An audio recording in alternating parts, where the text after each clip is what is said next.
अर्पिता जैन धांधला से पूछती हैं, नमस्ते महाराज जी, वर्तमान के श्रावक श्राविकाओं को कौन कौन सा सम्यक दर्शन हो सकता है और कितने समय तक वह सम्यक दर्शन रह सकता है? आज वर्तमान में कलयुग में 2 सम्यक दर्शन हो सकते हैं।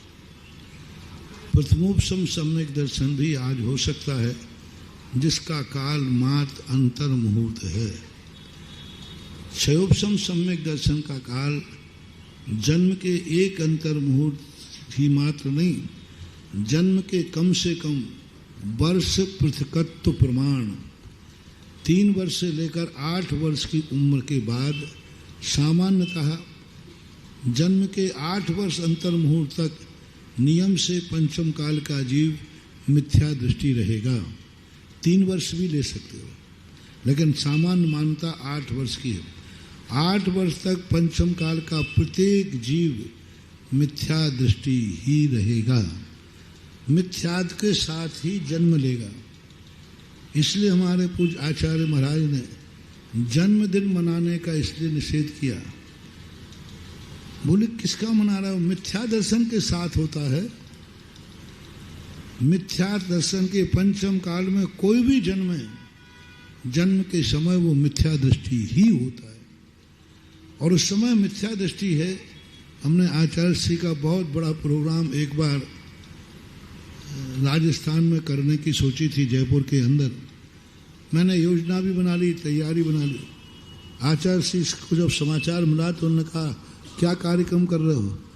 तो मैंने कहा कि इसके लिए आपसे थोड़ी पूछने की जरूरत है, कर रहा। उन्होंने कहा नहीं, जन्म के महोत्सव को आप लोगों को उसमें शामिल नहीं होना चाहिए, क्योंकि जन्म असंयम का है, ग्रस्त का है, मिथ्यात के साथ हुआ है।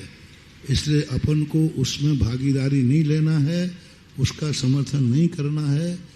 तो आप लोगों को इस कार्यक्रम को नहीं मनाना है। बना हुआ कार्यक्रम आचार्य ने आदेश पूर्वक कहा कि ये मेरा आदेश है, और फिर नहीं मानना है तो फिर आप जानो। और मानना नहीं मानने का तो सवाल ही नहीं उठता। और उन्होंने समझाया कि देखो 3 कारण हैं। आप इस समय संयम पद पर हैं, जन्म असंयम का हुआ, मिथ्यात के साथ हुआ। सबसे बड़ी चीज है मिथ्यात के साथ हुआ। तो तीर्थंकर के जन्म कल्याणक मनाया जाता है। उनका अंतिम जन्म है, छायक सम्यक दृष्टि है, उनकी बराबरी नहीं करना चाहिए। उसके बावजूद भी जन्म कल्याणक में साधु का कोई रोल नहीं होता। प्रवचन वगैरह होना अलग चीज है, वो तो भगवान बैठे हैं। पहले हमारे आचार्य श्री गर्भ जन्म कल्याणक में नहीं जाते थे, बहुत शुरू की बात है। जब उसके बाद जब आचार्य श्री ने एक बार देखा कि घट यात्रा में भगवान को ले जा रहे, तो आचार्य श्री गए। तो आचार्य ने कहा जब भगवान जा सकते हैं, प्रतिष्ठित भगवान जब वेदी पर बैठे हैं, तो फिर प्रवचनों में जाने लगे। नहीं बल्कि पहले 2 दिन प्रवचन पे भी नहीं जाते थे। फिर बोले कि जब भगवान बैठे हैं, भगवान के दर्शन करने को, प्रवचन करने में कोई बाधा। फिर भी आज भी गर्भ और जन्म कल्याणक में दिगंबर मुनि की कोई भूमिका नहीं, कोई भागीदारी नहीं। ना तो जन्माभिषेक में जाते हैं, ना जन्म कल्याण में। वहीं मनाया जाता तो बैठ जाते, कोई बात नहीं, भागीदारी नहीं। क्योंकि तीर्थंकर हैं, सम्यक दृष्टि हैं, तो भी वहाँ मुनियों को उसमें शामिल नहीं होना चाहिए। भागीदारी में बैठना अलग चीज है। तो ये सारे प्रसंग कुजवर ने कहे कि नहीं, अपन को नहीं करना।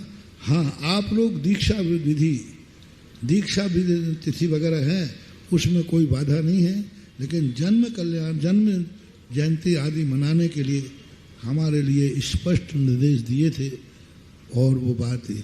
तो आज यही स्थिति मानना चाहिए कि मिथ्यात के साथ जन्म होता है, मिथ्या दृष्टि का ही जन्म मानना चाहिए।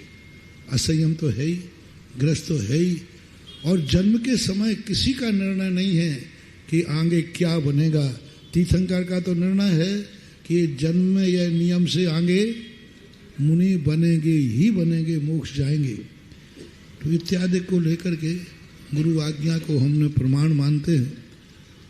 हम लोगों को तो सम्यक दर्शन 8 वर्ष अंतर मुहूर्त के बाद किसी जीव को हो सकता है, जीवन भर भी रह सकता है और नष्ट भी हो सकता है। यानी क्षयोपशम सम्यक दर्शन और प्रथमोपशम सम्यक दर्शन कल युग में स्त्रियों को, महिलाओं को और पशुओं को भी हो सकता है।